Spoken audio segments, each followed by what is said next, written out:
सर्व अप्रिय घटना काँग्रेसच्या काळात घडल्या, सोलापूर शांततेत ठेवण्याचं काम आमच्या नेत्यांनी केलं, अशा शब्दामध्ये भाजप आमदार सचिन शेट्टी यांनी प्रणिती शिंदे यांच्या आरोपांना प्रत्युत्तर दिलंय। प्रणिती शिंदे निवडून आल्यानंतर विकासाबद्दल न बोलता लोकांना जातीपाती धर्मामध्ये अडकवून भरकटवत आहेत, असा आरोप सुद्धा शेट्टी यांनी केलाय। कोल्हापुरात दंगल घडवण्याचा भाजपचा डाव असल्याचं प्रणिती शिंदे यांनी म्हटलेलं होतं आणि त्यावरून शेट्टी यांनी प्रत्युत्तर दिलं। आणि त्यांची सगळी पिल्लावर आपल्या सोलापुरात आलेली सांगितलेलं दंगली लावामध्ये दंगल लावणार ते 2 दिवस आधीच सोलापुरात लाज वाटायला पाहिजे। रक्तावर राजकारण करतात लोक, आज मी ठरवले का नाही बोलणार।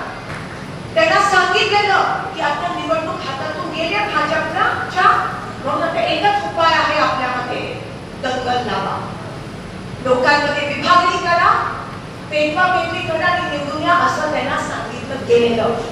प्रणिती शिंदे हे विसरतायत कोणाच्या सत्तेमध्ये सोलापूरमध्ये दंगली घडल्या, कोणाच्या पिलावळीने सोलापूरमध्ये दंगली केल्या, याची माहिती, याची जाण सोलापूरकरांना पक्का माहिती आहे। विकासासाठी, या सोलापूरसाठी काय करू शकतो हे न मांडता लोकांना परत दंगली, जाती पाती धर्म अशामध्ये अडकवून मूळ मुद्द्यावर भरकवण्याचं काम प्रणिती शिंदे करत आहेत।